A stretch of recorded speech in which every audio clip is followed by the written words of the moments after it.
Hello दोस्तों। वैसे तो पिछली वीडियो में बताया जा चुका है कि ये जो वीडियो सीरीज चलेगी इसमें क्या करवाने जा रहे हैं, लेकिन अगले 10 सेकंड में मैं फिर से एक बार इंट्रो कर देता हूँ कि इस वीडियो सीरीज में क्या होने वाला है। ये जो बुक आपको दिखाई दे रही है, 10th edition contemporary abstract algebra, Joseph A Gallian इसके ऑथर हैं। इस बुक को एज इट इज़ हम समझने वाले हैं। जो बुक की लैंग्वेज है, बुक में जो भी लैंग्वेज दी हुई है उसको समझने की कोशिश करेंगे। थ्योरम्स जो दी हुई है उनका प्रूफ्स देखेंगे। क्वेश्चंस जो हैं, एक्सरसाइज प्रॉब्लम्स हैं, उनका सॉल्यूशंस करेंगे। ठीक है। तो पिछली वीडियो में मैंने कहा था कि अगली वीडियो जो होगी वो चैप्टर 0 से स्टार्ट होगी, जो है प्रीलिमिनरीज।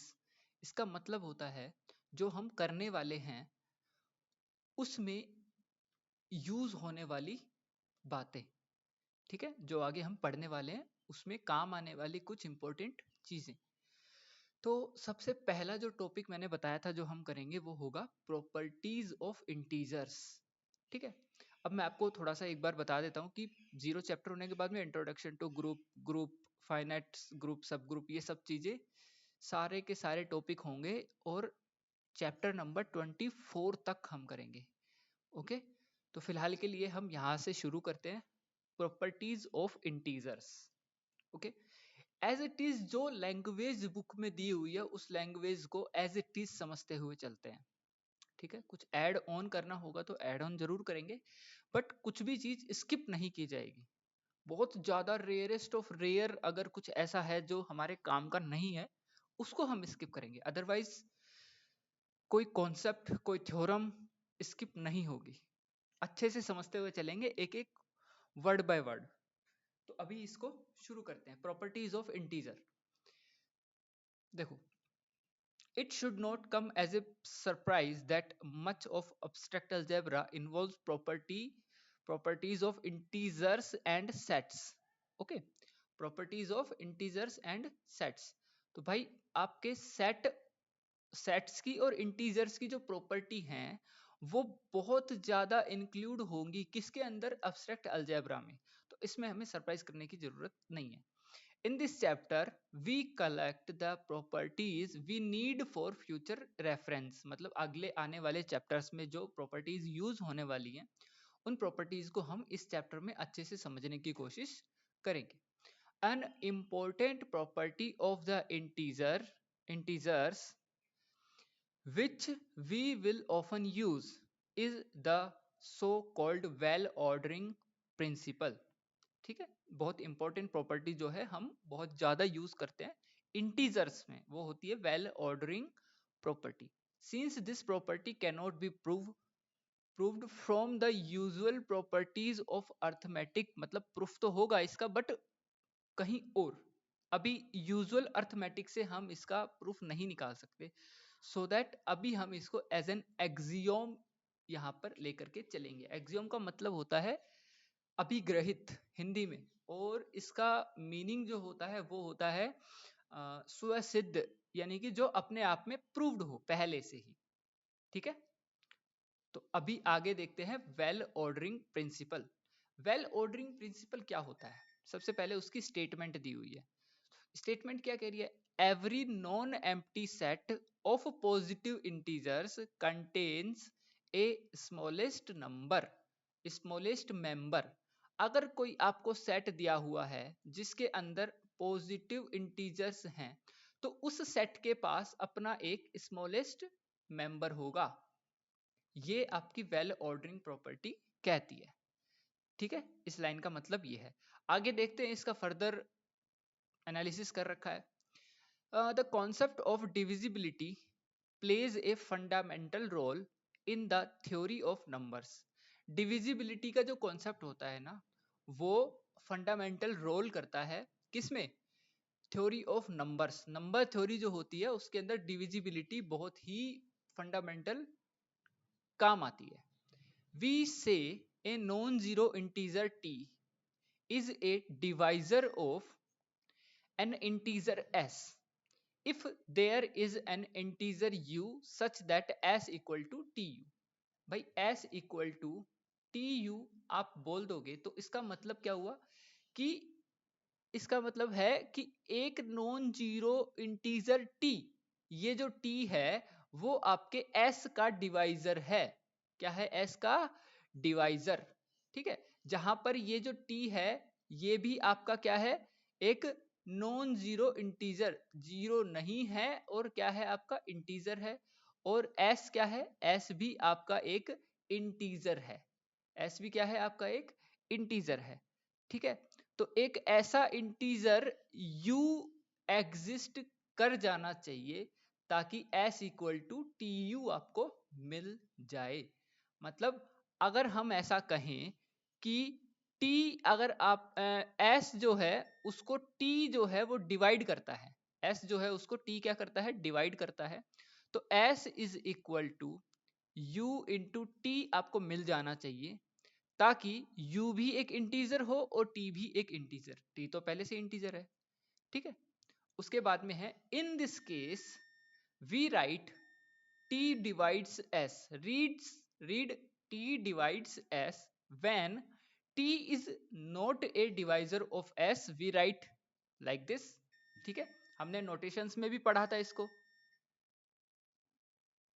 हमने नोटेशंस में भी अच्छे से पढ़ लिया था इसको। ठीक है, उसके बाद में कह रहे हैं a prime is a positive integer greater than one whose only positive divisor are one and itself। एक प्राइम क्या होता है? अब यहाँ पे प्राइम की डेफिनेशन दे दी गई है यहाँ पे। ठीक है, प्राइम की डेफिनेशन क्या होती है भाई? एक पॉजिटिव इंटीजर होता है एक से बड़ा जिसका पॉजिटिव डिवाइजर या तो एक होता है या वो खुद होता है। ठीक है, ये प्राइम की डेफिनेशन दे दी है। वी से N integer S is a multiple of an integer t if there is an integer u such that tu is equal to s। मतलब एक इंटीजर s आपके मल्टीपल होगा किसका? t का।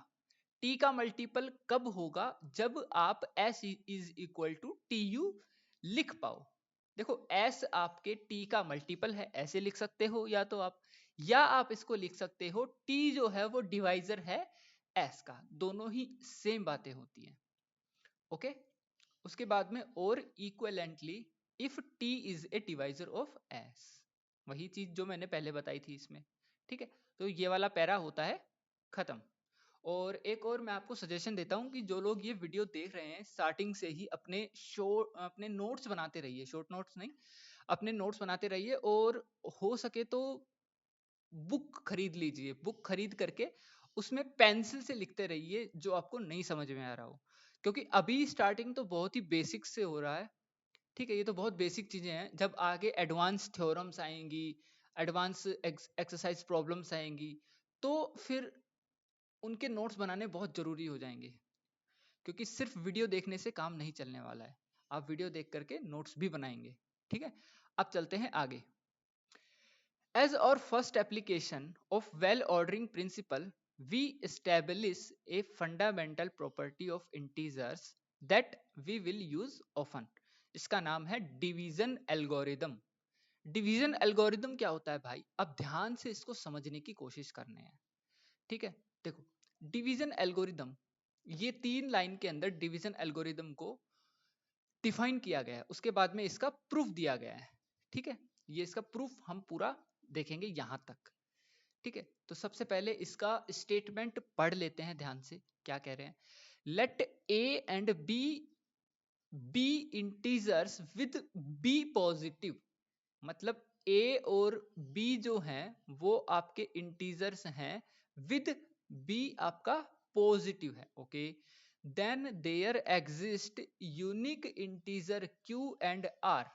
अब आप एग्जिस्टेंस बता दोगे किसका भाई? Unique integers Q and R, integers मिल जाएंगे आपको यूनिक। ठीक है, unique integers Q and are with the property that, अब कौन सी प्रॉपर्टी होल्ड करेंगे? ये प्रॉपर्टी होल्ड करेंगे A is equal to be Q plus R. अब यहां पर क्यू एंड सॉरी आर के ऊपर और बी के ऊपर कुछ कंडीशंस दी हुई हैं। वो कंडीशन क्या है कि भाई ये जो आर है ना आपका, ये आर या तो आपका जीरो हो सकता है या जीरो से बड़ा हो सकता है। ठीक है, या तो जीरो हो सकता है या जीरो से बड़ा हो सकता है, बट ये आर जो है, ये आर आपका बी से छोटा होना चाहिए। ठीक है, अभी जैसे मैं यहाँ पर छोटा सा एग्जांपल खुद से लेकर के आपको बता देता हूँ। जैसे मान लो आपका ए जो है वो है 5, बी जो है वो है 2। ठीक है, ए जो है वो 5 है, बी जो है वो है 2। अब ए को हम यहां पर बी क्यू प्लस आर की फॉर्म में लिख सकते हैं क्या? ट्राई करते हैं। 5 को अगर हम लिखना चाहें तो यहां पर बी कितना है 2। अब 2 को किससे मल्टीप्लाई करें ताकि हमें 5 मिल जाए? 2 को 2 से मल्टीप्लाई करने पर तो 4 मिलेगा, 3 से करने पर 5 से ज्यादा मिल जाएगा, 1 से करने पर तो 2 ही रह जाएगा। ठीक है, अब Q जो है Q, वो हम यहां पर 2 ले लेते हैं, प्लस में एक ऐड कर देते हैं इसमें 1। 1 जब इसमें ऐड कर देते हैं तो 2 जो है वो आपकी Q का काम करेगा, R का काम कौन कर रहा है? 1 काम कर रहा है। अब ये जो R है इसकी वैल्यू हमेशा ही इस B से छोटी रहने वाली है। क्यों रहेगी छोटी? अगर इसके बराबर आ जाती है, मान लो इसके बराबर आ गई, ठीक है, तो फिर वापस से हमें आर तो जीरो ही मिल जाएगा ना, वो इसी के अंदर इंक्लूड हो जाएगा अगर बराबर आ जाती है। तो इसको हम यहाँ पे प्रूव करने की कोशिश करते हैं। पहली बात तो ये जो एग्जांपल है वो मैंने समझा दिया है किस तरह से लिखना होता है। उसके बाद में अब इसको ध्यान से समझने की कोशिश करते हैं इस प्रूफ को, कि प्रूफ में क्या दिया गया है, किस तरह से दिया गया है। मैं एक बार चेक कर लेता हूँ मेरी वॉइस जो है वो प्रॉपर है या नहीं। ओके, प्रॉपर है। ठीक है, देखिए। ओके, हाँ, we begin with the existence portion of the theorem। अब एग्जिस्टेंस पोर्शन से हम स्टार्ट करते हैं। ठीक है, consider the set S is equal to A minus B के।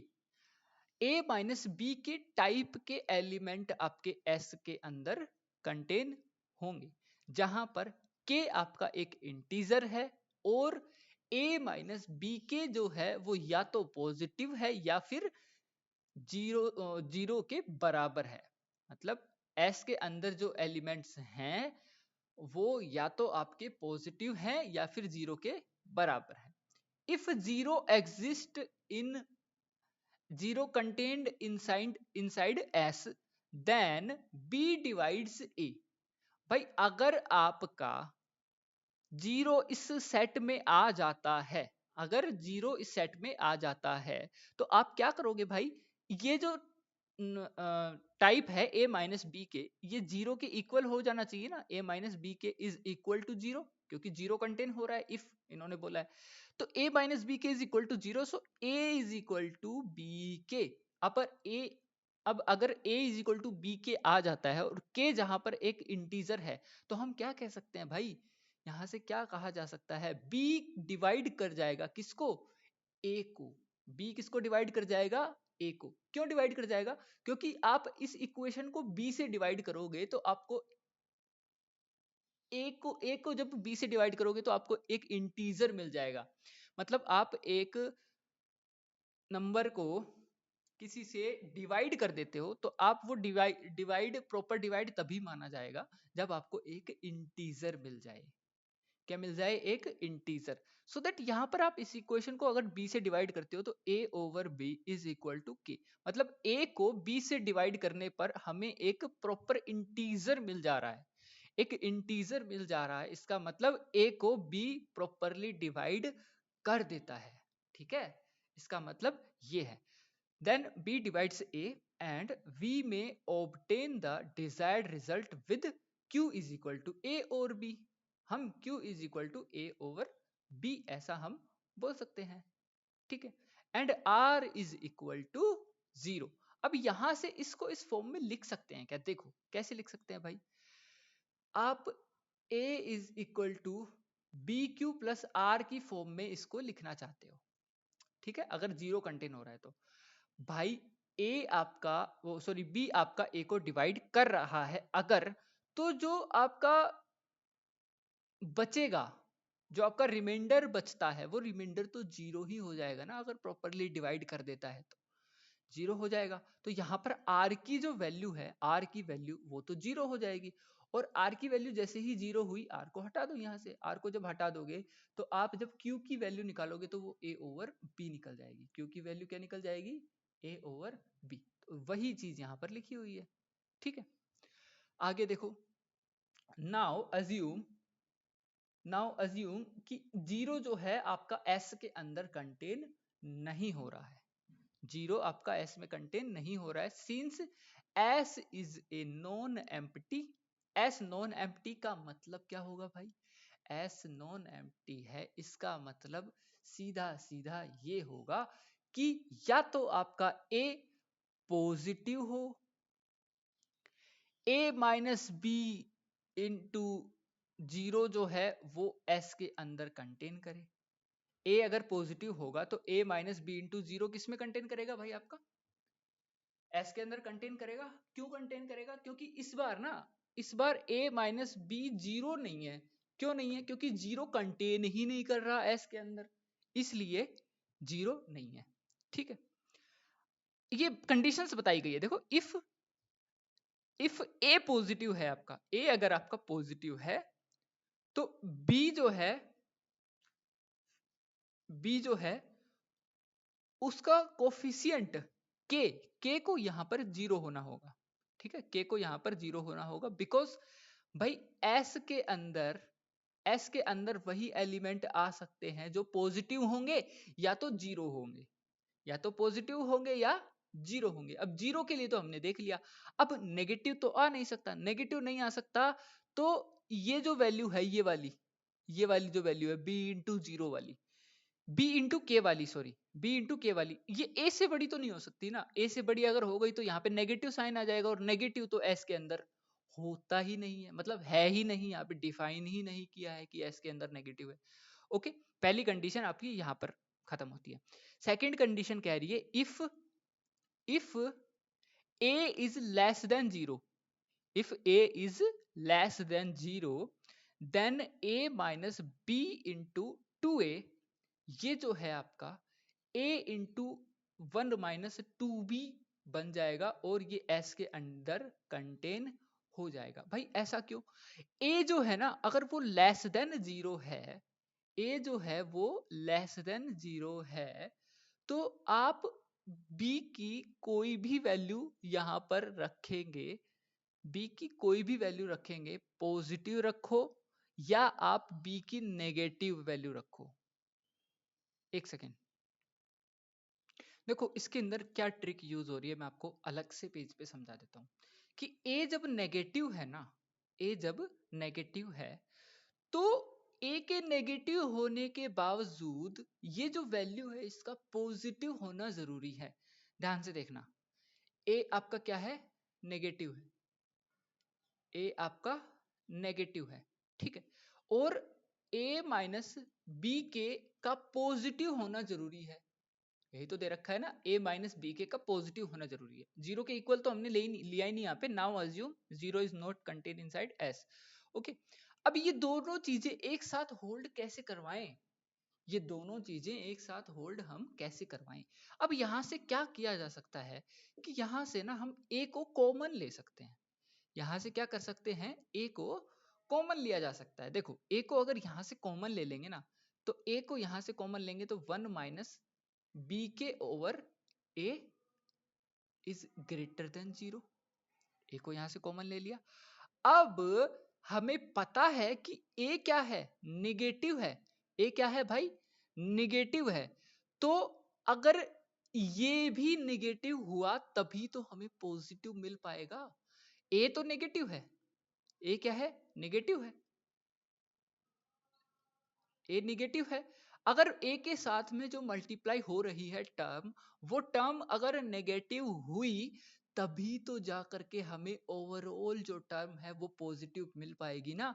और तभी तो हम कह पाएंगे ना कि ए माइनस बी के जो है वो कंटेन हो जाएगा एस में। ठीक है, तो अभी क्या करेंगे? हम कंडीशन लगा देंगे डायरेक्ट वन माइनस बी के ओवर ए, इसका नेगेटिव होना बहुत जरूरी है, सॉरी जीरो, नेगेटिव होना बहुत जरूरी है। तो इस टर्म को उधर भेज देंगे तो 1 इज लेस देन बी के ओवर ए। ठीक है, ए को इधर भेजा तो क्या बना यहाँ पे, यहां पर बनेगा A over B is less than की। ठीक है, ये आपको यहां से मिल जाने वाला है। ठीक है, या फिर आप बी के को इधर रख सकते हो, ऐसा कर लो, ए इज लेस देन बी के, ये आपको कंडीशन यहाँ पे मिल जाती है। ए इज लेस देन बी के, भाई ए नेगेटिव है, इससे बड़ा नंबर बी के होगा, तो बी के की जगह अगर हम यहाँ पे 2 से इसको मल्टीप्लाई कर दें, एक सेकेंड रुकना, बी के को यहाँ पर, के को यहाँ पर 2a लिया है ना, उसका रीजन बताता हूं। देखो के को यहाँ पर 2a लिया है, ठीक है, अगर हम इस इनइक्वालिटी को, अगर हम इस इनइक्वालिटी को 2a से मल्टीप्लाई कर दें तो हमें क्या मिलेगा भाई, 2a square, 2a square is less then b into 2a। ठीक है, b इंटू 2a। यहाँ पे शायद कुछ गलत जा रहे हैं हम, एक मिनट रुकिए। देखो इसके बारे में ना एक चीज बताता हूँ आपको कि इस एक बार तो ना जीरो को कंटेन करवा लिया एस के अंदर, तो वो तो हमने देख लिया कि क्यू जो आएगा वो ए डिवाइड्स बी टाइप में आएगा, और आर जो है वो आपको जीरो मिल जाएगा, तो हमें डिजायर्ड फॉर्म हमारी मिल जाएगी। मतलब क्यू और आर का एग्जिस्टेंस ही तो चाहिए था भाई, ये क्यू है ये आपका आर है, इन दोनों का एग्जिस्टेंस चाहिए था, वो आपको मिल गया। लेकिन अगर जीरो एस में नहीं आता है, जीरो एस में नहीं आता है, अब क्या आप a माइनस बी के को s के अंदर कंटेन करवा पाएंगे या नहीं? बिकॉज देखो a माइनस बी के जो है ना वो जीरो तो नहीं है, पहली बात जीरो नहीं है, हमने यहां से बोल दिया, ये लो, नेगेटिव भी नहीं है, इसको हटा दिया हमने, इसको हटा देते हैं। ठीक है, ये नेगेटिव भी नहीं है और जीरो भी नहीं है, तो मतलब क्या है कि a माइनस बी के जो है उसका पॉजिटिव होना जरूरी है। अब a के ऊपर बात आ जाती है, b यहाँ पर पॉजिटिव है, देखो यहाँ पे हमें दिया हुआ है ना b क्या है, यहाँ पे पॉजिटिव है। स्टार्टिंग में ही हम जो यूज कर रहे हैं, we begin with the existence portion of the theorem.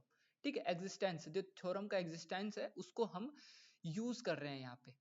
ठीक है, एग्जिस्टेंस पोर्शन को, तो b यहाँ पर पॉजिटिव है, तो a माइनस बी के जो है, a माइनस बी के, ध्यान से देखना यहाँ पे कुछ ही गड़बड़ कर रहे थे, a माइनस बी के जो है, a माइनस बी के, इसको अगर हमें पॉजिटिव दिखाना है और हमें ये पता है कि a नेगेटिव है आपका, अब k को हम क्या लें ऐसा, b तो पॉजिटिव ही है, k को हम ऐसा क्या लें ताकि ये जो पोर्शन है हमेशा ही पॉजिटिव मिले, तो आप k को यहाँ पर, k को यहाँ पर आप 2a अगर ले लेते हो तो देखो a नेगेटिव यहाँ पे, ये नेगेटिव पॉजिटिव मिल जाएगा, ये आपका नेगेटिव ही रहने वाला है। ठीक है, पर ये जो नेगेटिव आपको मिलेगा, ये जो नेगेटिव मिलेगा ये पॉजिटिव बनने के बाद में इस a से तो हमेशा बड़ा ही हो जाएगा ना, तो ये जो ओवरऑल वैल्यू है ये आपकी जीरो से हमेशा बड़ी हो जाएगी, जीरो से बड़ी हो जाएगी, तो ये वैल्यू जो है a माइनस 2ab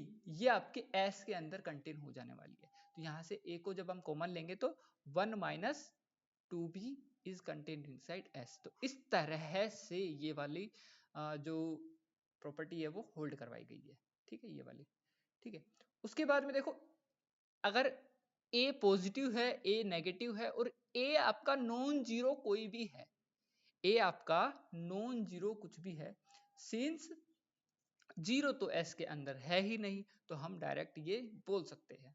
ठीक है, उसके बाद में देखो आगे क्या बोल रहे हैं, वी में apply the well ordering principle to conclude that S has a smallest member से R is equal to A minus B Q, R is equal to A minus B Q, या फिर हम बोले A is equal to be Q plus R, ऐसे भी बोल सकते हैं। ठीक है, अब ये जो मेंबर होगा ना r equal to A minus B q, ये आपके एस का स्मॉलेस्ट मेंबर होगा, हम किस तरह से ये कंक्लूड करेंगे, चलिए देखते हैं। Then a is equal to be Q plus r, and r आपका यहाँ पर पॉजिटिव या फिर जीरो है। So all that remains to be prove that r जो है वो b से हमेशा छोटा होना चाहिए।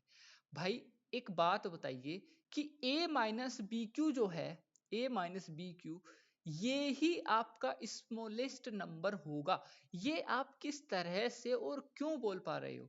ये आप वेल ऑर्डरिंग प्रॉपर्टी यहां से लगा पा रहे हो, क्योंकि क्योंकि आपने वेल ऑर्डरिंग प्रॉपर्टी में देखा था every non empty set of positive integers contain a smallest number. ये जब हमने देखा था तो हमेशा ही, जैसे देखो फिर से समझाता हूं ये वाली चीज आपको।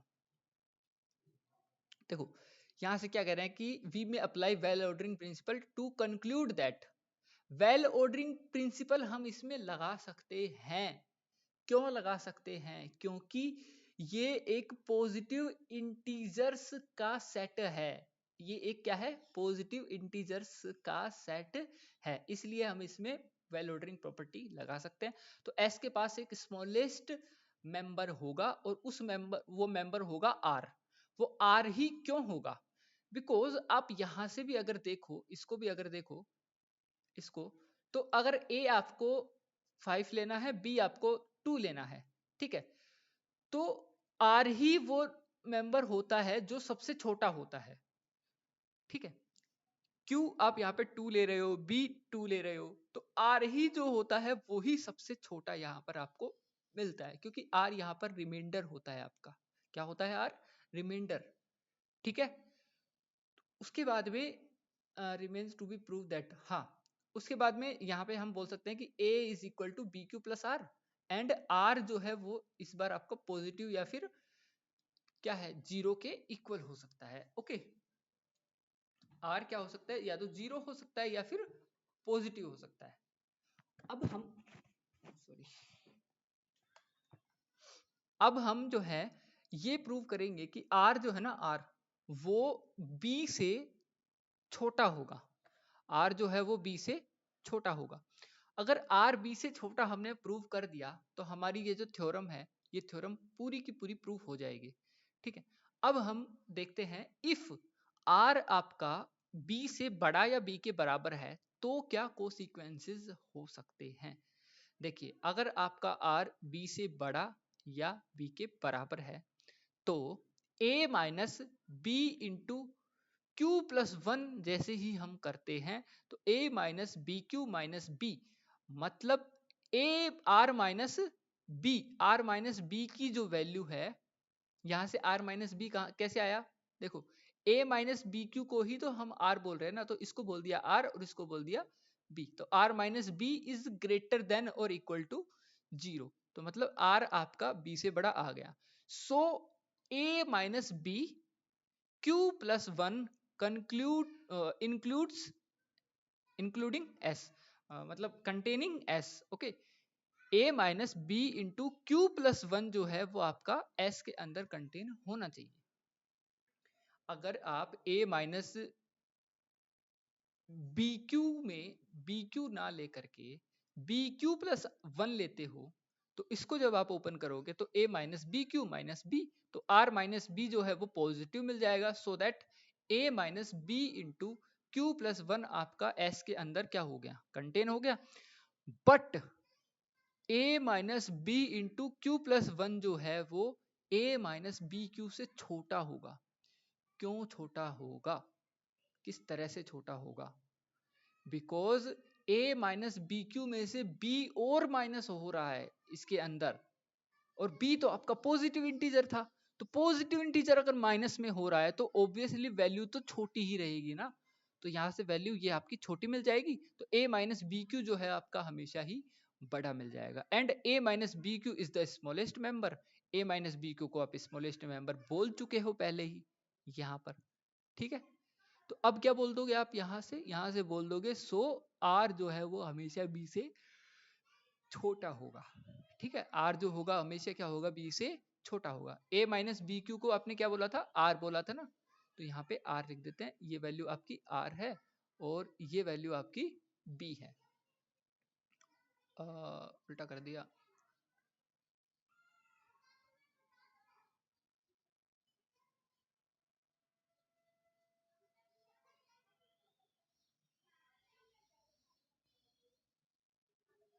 अच्छा अच्छा अच्छा अच्छा अच्छा, देखो a माइनस बी क्यू को पहले से ही आप स्मॉलेस्ट मेंबर बोल चुके हो, तो क्या उससे छोटा भी मेंबर आएगा क्या? भाई वेल ऑर्डरिंग प्रॉपर्टी बोलती है कि अगर एक पॉजिटिव इंटीजर का सेट है तो उसके अंदर सबसे छोटा एलिमेंट एग्जिस्ट करेगा। तो सबसे छोटा एलिमेंट आपने बोल दिया a माइनस बी क्यू को, तो क्या उससे छोटा एलिमेंट भी आएगा क्या इसके अंदर? उससे छोटा मेंबर भी आएगा क्या? नहीं आ सकता ना। So that a minus B Q plus one हम नहीं ले सकते। तो r की जो वैल्यू है a माइनस बी क्यू, वो आपकी हमेशा ही b से तो छोटी ही रहेगी। b क्या है भाई? b आप यहां पर कुछ भी रख लोगे, उससे तो हमेशा आपकी वैल्यू छोटी ही रहने वाली है। मतलब r माइनस बी जो है वो कभी भी पॉजिटिव तो नहीं होगा। r माइनस बी जो है वो कभी भी पॉजिटिव नहीं होगा और बराबर भी नहीं होगा जीरो के।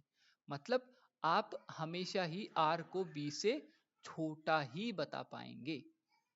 r को b से कभी भी बड़ा या बराबर आप नहीं बता पाएंगे। ठीक है, ओके। अभी हमने यहां तक तो इसको प्रूव कर दिया है।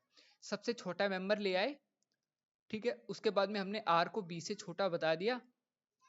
उसके बाद में हम अब प्रूव करेंगे, स्टैब्लिश करेंगे r और q के यूनिकनेस के बारे में कि r और q जो है वो यूनिक है, अलग अलग नहीं है। तो उसके लिए हम क्या करेंगे, ध्यान से देखना।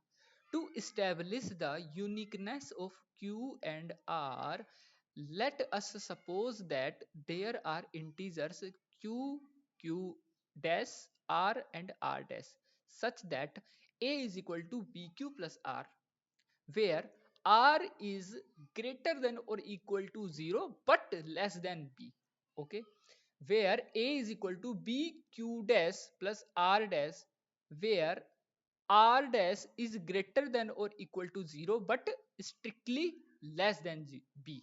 Okay, for convenience we may also suppose that r जो डैश है वो r से बड़ा या r के बराबर है। ठीक है, हमने ये मान लिया है, कन्वीनियंस के लिए हमने बोल दिया है कि भाई r जो है वो आपका यूनिक नहीं है ना, r डैश और r दोनों काम कर सकते हैं, ये हमने बोल दिया। अब हम इसको रोंग करेंगे कि यार ऐसा नहीं हो सकता है।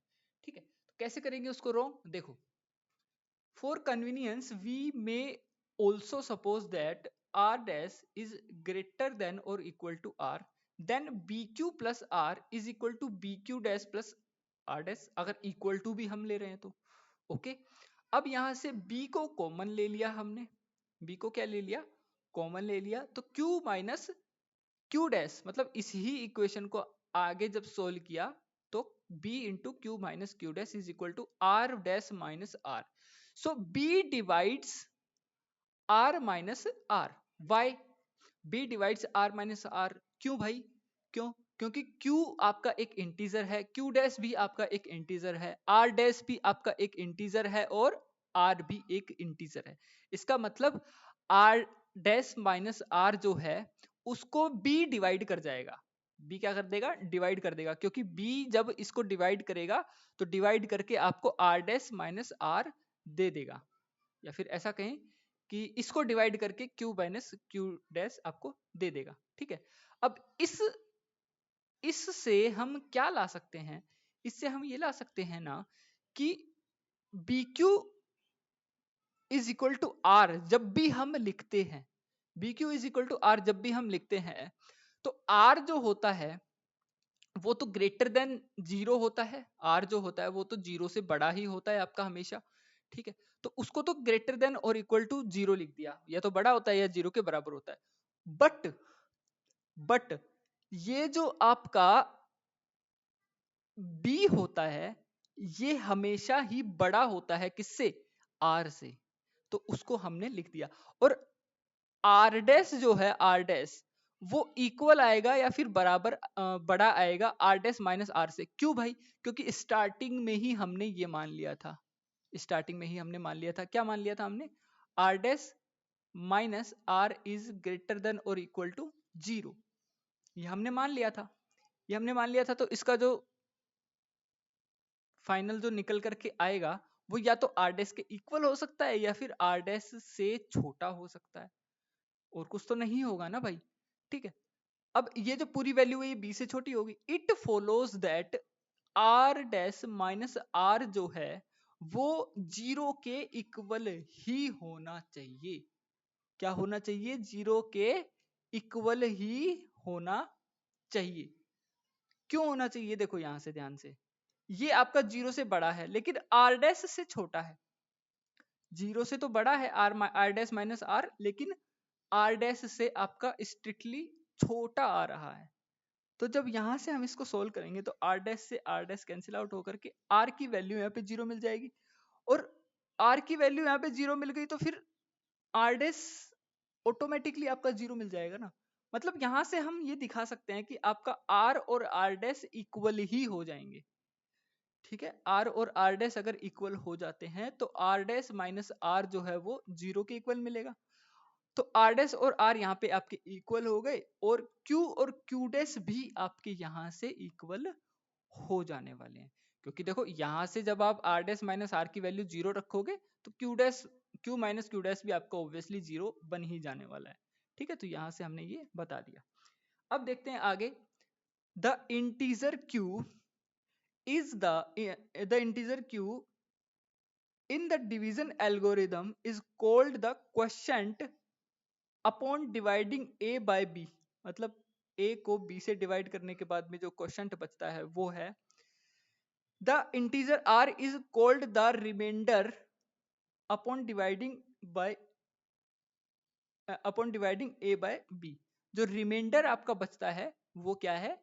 r है। तो मतलब a is equal to be Q plus r, ये हमने प्रूव कर दिया है। ये थ्योरम अच्छे से प्रूव हो चुकी है।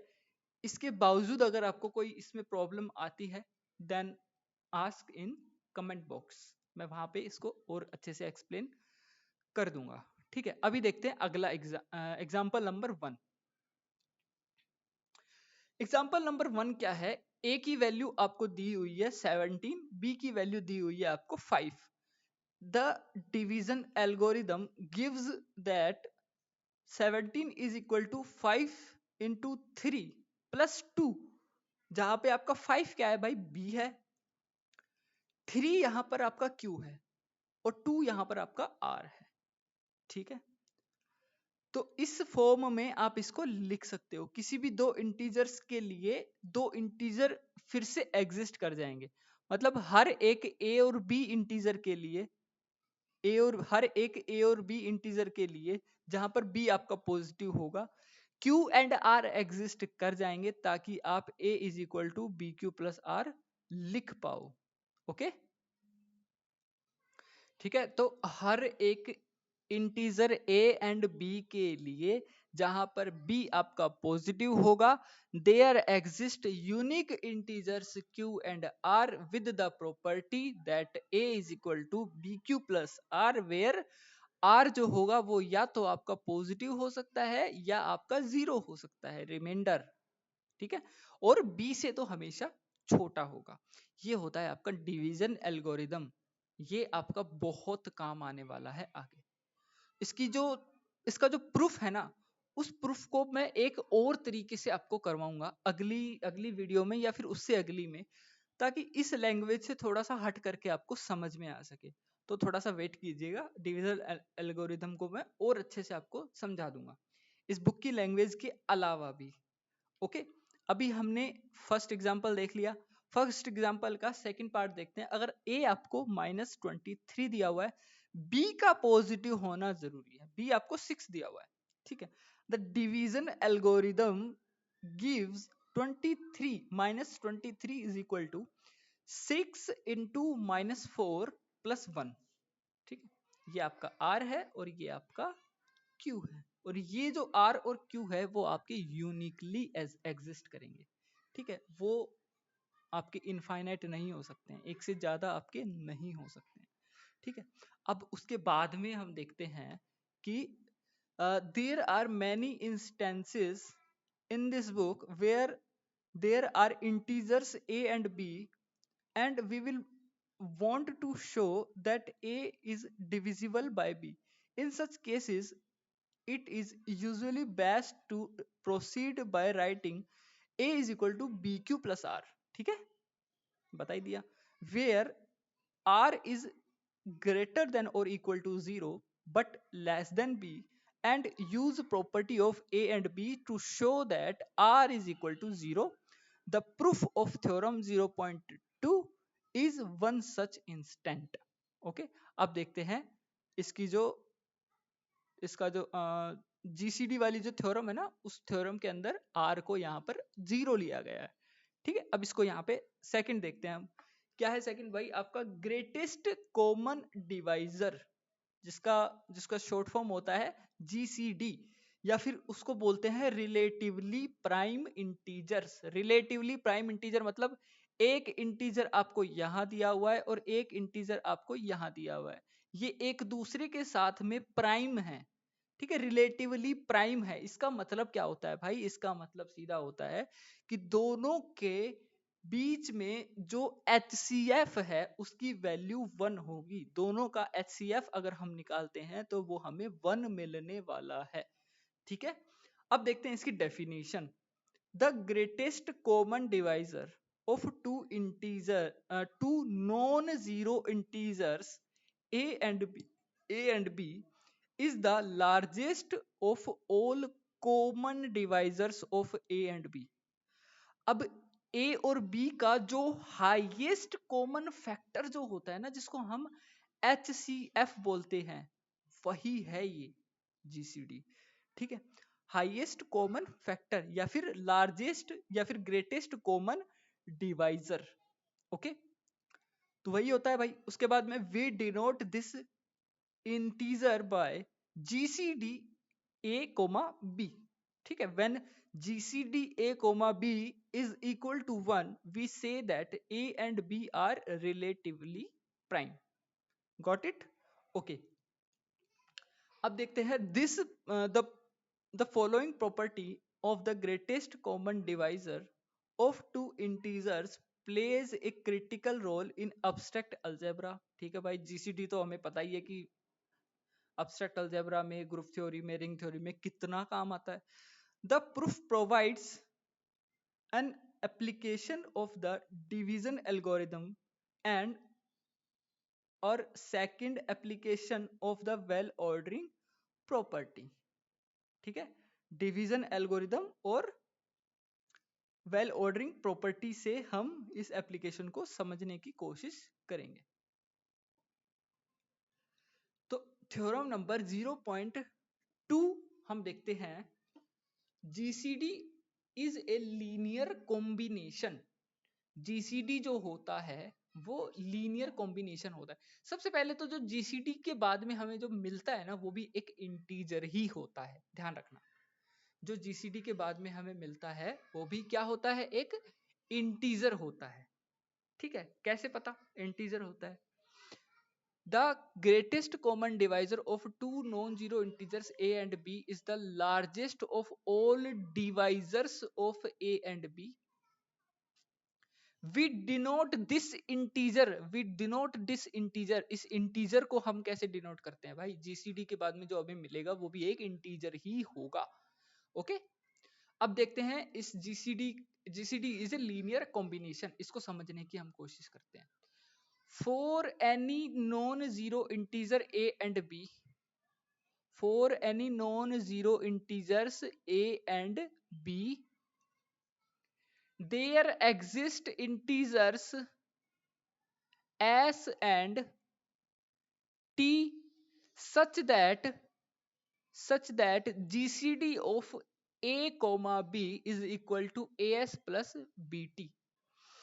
भाई, आपको कोई भी दो नॉन जीरो इंटीजर दे दिए जाएं a एंड b, कोई भी नॉन जीरो इंटीजर्स आपको दे दिए जाएं a एंड b, उनके लिए उनके लिए हमेशा ही एस और टी इंटीजर एग्जिस्ट कर जाएंगे, एस और टी इंटीजर एग्जिस्ट कर जाएंगे सच दैट आप ए और बी का जीसीडी निकालें तो a S plus B t आपको वहां पर मिल जाए, a S plus B t आपको मिल जाए, मतलब आपको जीसीडी का लीनियर कॉम्बिनेशन आपको वहां पर मिल जाए।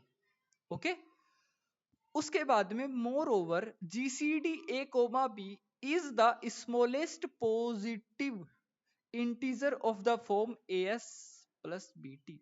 जो जीसीडी आपको मिलेगा ना भाई, वो जीसीडी स्मॉलेस्ट पॉजिटिव इंटीजर होगा of the form a S plus B T.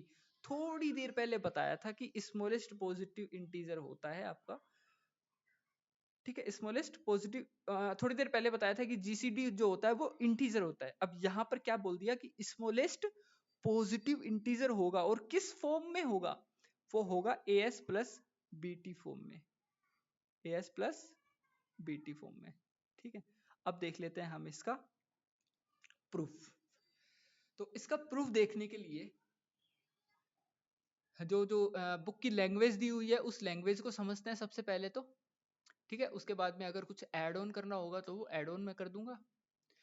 As it is पहले जो बुक में दिया हुआ है वो हम देखने की कोशिश करते हैं। सबसे पहले हम कंसीडर करते हैं, consider the set S, S is equal to a M plus B n such that m और एन जो है ना वो इंटीजर्स हैं, एम और एन क्या है आपके इंटीजर्स हैं, और a M plus B n जो है आपका हमेशा ही पॉजिटिव मिलने वाला है। एस के अंदर ध्यान देना, एस के अंदर जितने भी मेंबर्स आएंगे वो सारे आपके पॉजिटिव होने चाहिए। ठीक है, एस के अंदर जितने मेंबर होंगे वो क्या होने चाहिए भाई, पॉजिटिव होने चाहिए। ठीक है, ये हमने कंसीडर कर लिया एक set. Since S is obviously non empty, क्यों भाई नॉन एम्प्टी क्यों, because if some choice of N and M N N makes A M plus B N is negative, अगर A M plus B N को अगर हम negative बोल देते हैं, ए एम और बी एन को नेगेटिव बोल देते हैं, तो एम और एन को रिप्लेस करके हम माइनस एम और माइनस एन भी तो ले सकते हैं ना, माइनस एम और माइनस एन भी तो रख सकते हैं ना भाई। अगर हम ऐसा कर देते हैं तो देखो एम और एन क्या है आपका, पॉजिटिव ही तो है। एम और एन सॉरी, एम और एन क्या है, सबसे पहले तो ये ध्यान देना, एम और एन जो है वो आपके इंटीजर्स हैं, मतलब इंटीजर्स पॉजिटिव या नेगेटिव कुछ भी ले सकते हो आप, पॉजिटिव ले सकते हो या नेगेटिव ले सकते हो। ठीक है, a M plus B n अगर आपका नेगेटिव है तो एम को नेगेटिव है तो पॉजिटिव बना दो, एन को नेगेटिव है तो पॉजिटिव बना दो, पॉजिटिव है तो नेगेटिव बना दो, मतलब उनको हम रिप्लेस कर देंगे माइनस से। तो जैसे माइनस से रिप्लेस करेंगे हम तो वो ऑलरेडी पॉजिटिव बन जाने वाला है ना भाई, और वो पॉजिटिव बन जाएगा तो एस के अंदर आ जाएगा, और एस के अंदर आ ही जाने वाला है तो आपका एस नॉन एम्प्टी कैसे हुआ, ओ सॉरी आपका एस एम्प्टी कैसे हुआ, हमेशा ही नॉन एम्प्टी होगा कि नहीं होगा। तो इस तरह से इसको समझेंगे। The well ordering property, well ordering principle asserts that S has smallest member say D is equal to AS plus BT।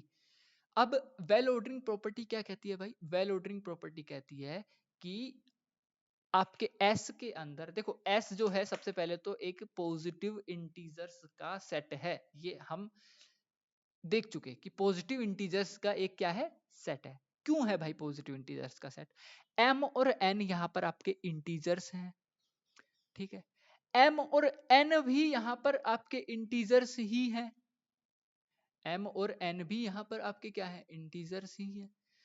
तो यहां से पॉजिटिव इंटीजर्स के सेट में आपका सबसे छोटा एक मेंबर होना चाहिए, और सबसे छोटा जो मेंबर आपका होगा वो किस फॉर्म का होगा, वो होगा A S plus B T form का। तो ये हम यहाँ से वेल ऑर्डरिंग प्रॉपर्टी से हम लिख सकते हैं, अभी तक हमने जो जो देखा उसके अकॉर्डिंग हम यहाँ पे लिख सकते हैं इसको। ठीक है, तो डी की वैल्यू क्या आ जाएगी, a S plus B t, उसके बाद में हम क्या करते हैं ना, हम क्लेम कर लेते हैं, वी क्लेम दैट डी जो है वो आपके जीसीडी ऑफ ए और बी के इक्वल है। अब ये क्लेम तो हमने कर दिया, लेकिन इस क्लेम को प्रूव भी तो करना पड़ेगा ना। अब इस क्लेम को हम करते हैं प्रूव। इस क्लेम को प्रूव करने के लिए हम क्या करते हैं, to verify claim, to verify this claim, use the division algorithm to write a is equal to dq plus r। भाई a is equal to dq plus r कैसे लिख दिया? a is equal to dq plus r हमने कैसे लिख दिया? अब हम यहां से a और b को ले रहे हैं, a और b सॉरी a और d को ले रहे हैं, जहां पर हम a को dq plus r की फॉर्म में लिख सकते हैं।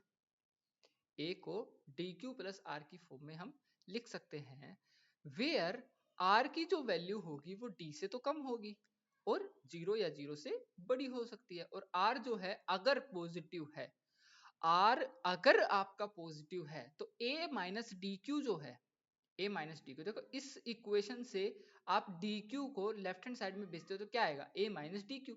तो a माइनस डी क्यू क्या होना चाहिए आपका, a minus D Q R के इक्वल होना चाहिए, मतलब होता है आर के इक्वल ही होगा ना। तो ये जो आर के इक्वल आपका होगा, अब dq की जगह आप क्या लिख देते हो, d की जगह आप लिख देते हो as plus B t, as plus B t यहां से उठा करके t की जगह लिख देते हो, तो a minus as plus B t into q is equal to, वापस से आप इसको जब खोलते हो तो a minus a s q minus b t q is equal to, यहां से आपको क्या मिलने वाला है, a into one minus s q plus b into minus t q. अब ये जो वैल्यू है ये वैल्यू s के अंदर कंटेन हो जाएगी, ऐसा हम किस तरह से बोल सकते हैं, ये हमें अभी देखना पड़ेगा कि ये हम क्यों बोल सकते हैं। ऐसे के अंदर जो मेंबर्स आ रहे हैं वो आपके पॉजिटिव इंटीजर्स होने चाहिए। अब ये जो वैल्यू आपको मिली है ये वैल्यू पॉजिटिव इंटीजर होगी, ये आप कैसे क्लेम कर सकते हो भैया, ये आप क्लेम कैसे कर सकते हो? तो ध्यान से देखना, r जो है, r को आपने पॉजिटिव लिया, r की वैल्यू आपने a माइनस डी क्यू के इक्वल बोली, r की जो वैल्यू है वो a माइनस डी क्यू के इक्वल बोली, ठीक है। d जो है हमने as प्लस बी टी के इक्वल हमने बोल दिया था वेल ऑर्डरिंग प्रिंसिपल से, ठीक है, वेल ऑर्डरिंग प्रिंसिपल से हमने बोल दिया था डी की। अब डी की वैल्यू जब इसमें रख देते हैं तो फाइनल जो ये रिजल्ट आएगा ये रिजल्ट पॉजिटिव ही तो होगा ना, बिकॉज ये जो रिजल्ट है ये आपका आर के ही तो इक्वल है ना भैया। ये जो आपका आया यहाँ से value r is equal, r के इक्वल ही तो आएगी ना, a into one minus s q plus b into minus t q, ये आपके आर के इक्वल ही तो आएगी ना। But contradicting the fact that D is the smallest member of S, ये आपका कॉन्ट्राडिक्ट कर जाता है कि D जो है वो आपका स्मॉलेस्ट मेंबर है किसका, S का। अगर स्मॉलेस्ट मेंबर है S का तो R भी स्मॉलेस्ट मेंबर हो गया S का, तो दो स्मॉलेस्ट मेंबर तो नहीं हो सकते ना, या तो R ही होगा या D ही होगा, या तो आर डी के इक्वल ही होगा, ये तीन ही संभावनाएं यहां से बनती है। तो आर आपका एस के अंदर कंटेन कर गया, मतलब ये जो वैल्यू है ये आपका एस का स्मॉलेस्ट मेंबर होगा, ठीक है भाई। डी भी आपका स्मॉलेस्ट मेंबर होगा, ये भी सही है। अब ये दोनों एक साथ तो हो नहीं सकते, तो अब हम क्या करते हैं, अब हम बोलते हैं contradicting the fact that D is the smallest member of S, मतलब डी आपका स्मॉलेस्ट मेंबर है, इस चीज को कॉन्ट्राडिक्ट कर देता है ये जो वैल्यू आई है आर की। So R is equal to zero, R की वैल्यू यहां पर जीरो ही मिलने वाली है। क्यों मिलने वाली है जीरो, क्योंकि यहां से आप या तो आर को पॉजिटिव ले सकते थे या आर को जीरो ले सकते थे।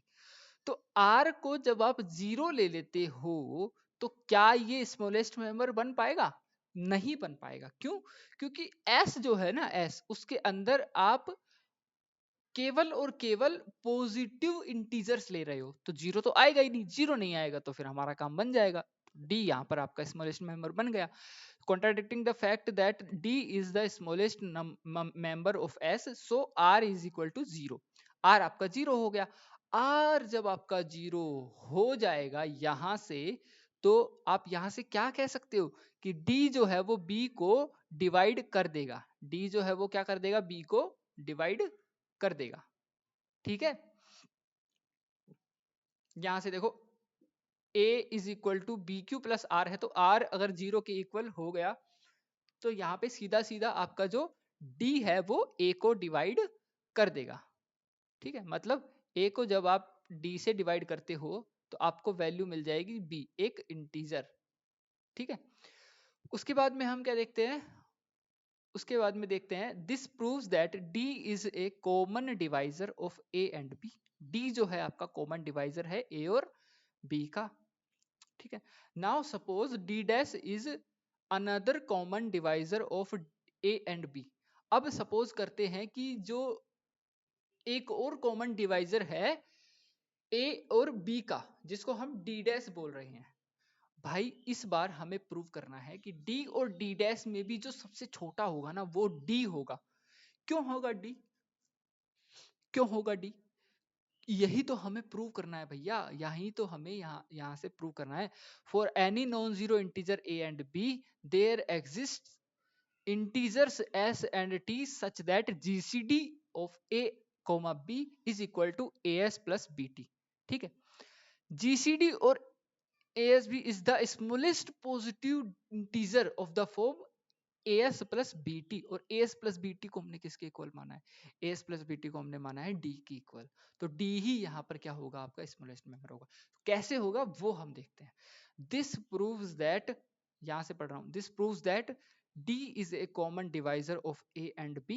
now suppose d dash is another common divisor of a and b and write a is equal to d dash h, b equal to d dash k। भाई d डैश जो है वो आपका a और b का common divisor है, मान लेते हैं। ठीक है, देन d की जब आप वैल्यू लिखते हो तो d की वैल्यू क्या है, as प्लस bt के इक्वल है, as प्लस bt के इक्वल है, तो a की वैल्यू यहाँ पे रख दोगे और b की वैल्यू यहाँ पे रख दोगे तो आपको क्या मिलेगा, d dash h into S plus D dash H into के इंटू टी।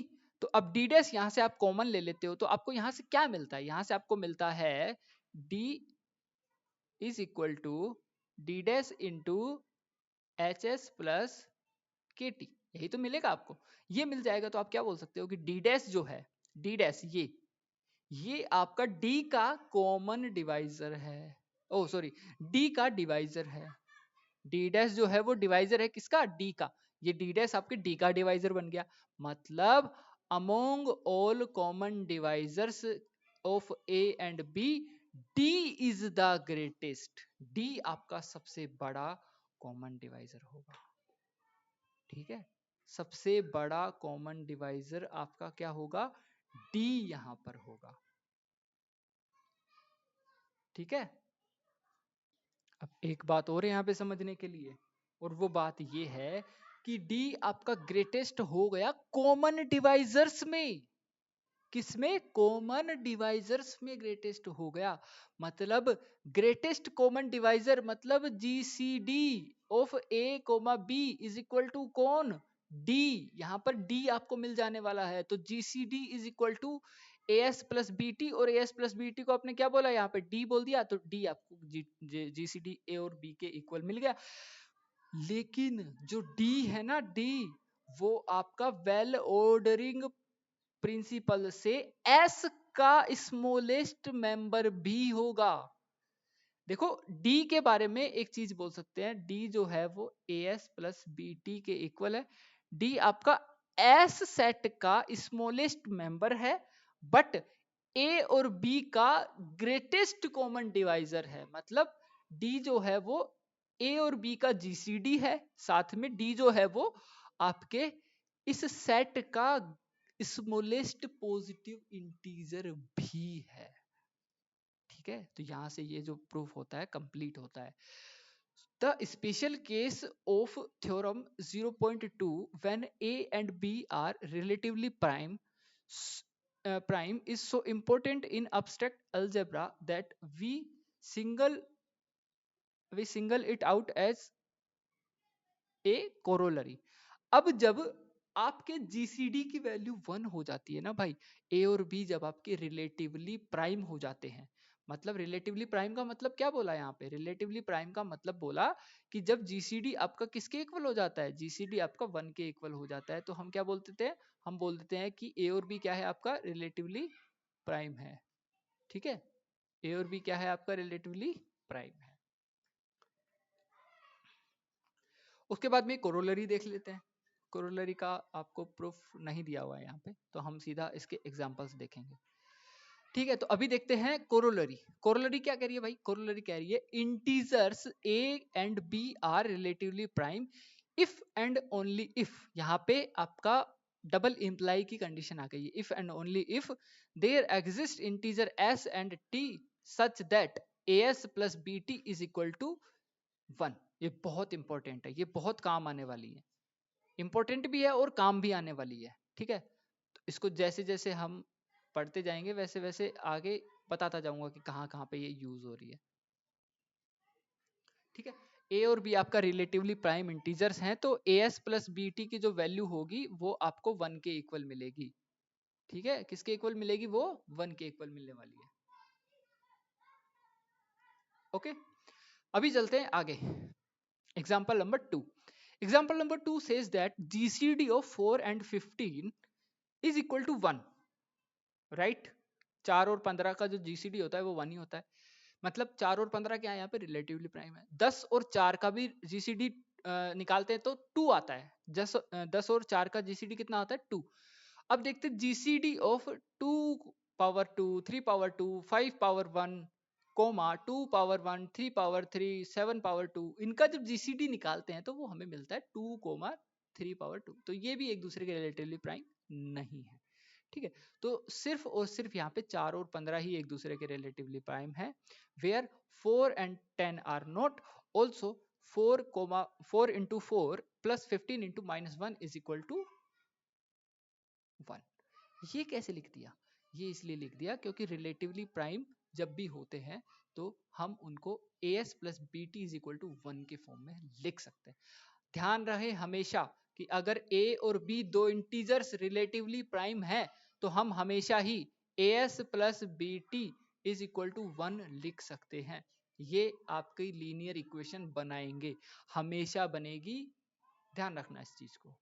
ठीक है, the corollary of theorem 0.2 provide a convenient method to show that two integers represented by polynomial expressions are relatively prime. ठीक है, दो क्या कहना चाह रहे हैं देखो, provide a convenient method to show that two integers, दो इंटीजर्स रिप्रेजेंट करते हैं by polynomial expressions are relatively prime. दो पोलिनोमियल मतलब एक्सप्रेशंस से भी हम उनको क्या बता सकते हैं, रिलेटिवली प्राइम बता सकते हैं।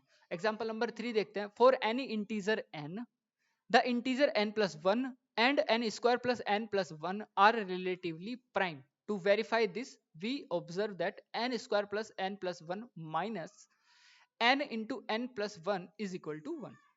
ठीक है, the next lemma is frequently used.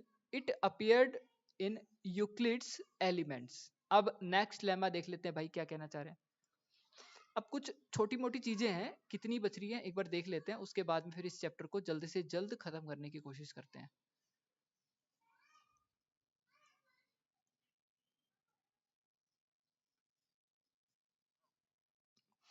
ठीक है, अभी काफी कुछ है इसके अंदर, लग जाएंगे इसमें 2 से 3 दिन, तो कोशिश करूंगा जल्द से जल्द इसको खत्म करें। ठीक है, देखो Euclid's lemma P divides AB, अगर आपका P AB को डिवाइड करता है, P अगर AB को डिवाइड करता है, it implies that what, it implies that या तो आपका P किसको डिवाइड करेगा भाई, A को डिवाइड करेगा या P B को डिवाइड करेगा।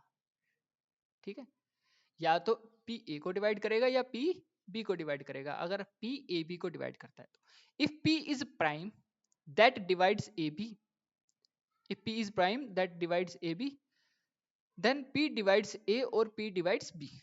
ठीक है, ये आपकी यूक्लिड की लेमा है। इसको एक बार प्रूव कर लेते हैं। Suppose P is a prime that divides A B but does not divide A को डिवाइड नहीं करता है। We must show that P divides B। Since P does not divide A, there are integers S and T such that as plus P T is equal to 1 हम लिख सकते हैं। क्यों लिख सकते हैं? s अगर t को डिवाइड नहीं करता है तो s और t क्या हो जाएंगे एक दूसरे के? हाँ गलत बोल दिया, रुको, s और t नहीं, a और p, a और p क्या हो जाएंगे एक दूसरे के रिलेटिवली प्राइम। और अगर a और p एक दूसरे के रिलेटिवली प्राइम हो गए तो हम उसको क्या लिख सकते हैं भाई? 1 के इक्वल लिख सकते हैं, नहीं लिख सकते हैं? उसको 1 के इक्वल लिख सकते हैं। ठीक है, then b is equal to, b is equal to क्या आ जाएगा b के इक्वल में? ABS plus PTB। ये कैसे आया भैया?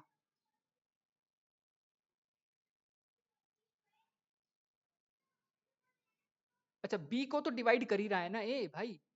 भाई B को तो A जो है वो डिवाइड कर ही रहा है। या फिर हम ऐसे भी तो लिख सकते हैं ना, इसको इसको ऐसे भी लिख सकते हैं, देखो B इज इक्वल टू, और B को आप मल्टीप्लाई कर दो, किससे मल्टीप्लाई कर दो? 1 से, और 1 की वैल्यू उठा करके यहाँ पे रख दो। तो यहाँ पे B into AS plus PT, AS plus PT, तो ये क्या बना? ABS plus BPT, BPT। Okay, since P divides the right hand side of this equation, P divide करता है राइट हैंड साइड को, इस राइट हैंड साइड को divide करता है, तो P डिवाइड्स B, P जो है B को भी डिवाइड करेगा। दैट्स इट, बहुत सिंपल है ये तो। ठीक है, नोट दैट यूक्लिड्स लेमा में fail when P is not a prime number. अगर P प्राइम नंबर नहीं है तो ये लेमा फेल हो सकती है। कैसे हो सकती है? सिंस 6 इज नॉट प्राइम, अगर वो 4 और 3 के मल्टीप्लीकेशन को डिवाइड करता है तो ना तो वो 4 को डिवाइड कर रहा है और ना वो 3 को डिवाइड कर रहा है। Why are primes importants? Why are primes important? Prime इतने इंपोर्टेंट क्यों है? और next property shows that the prime are the building blocks for all integers.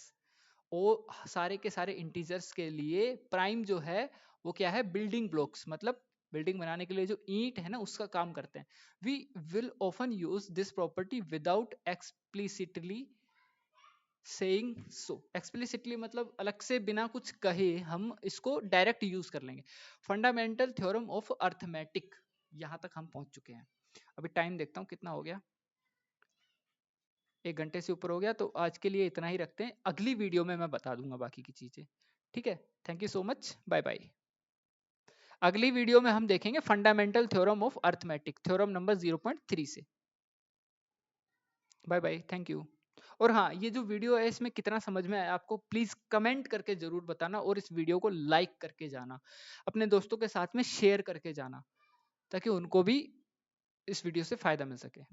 Thank you so much, bye bye.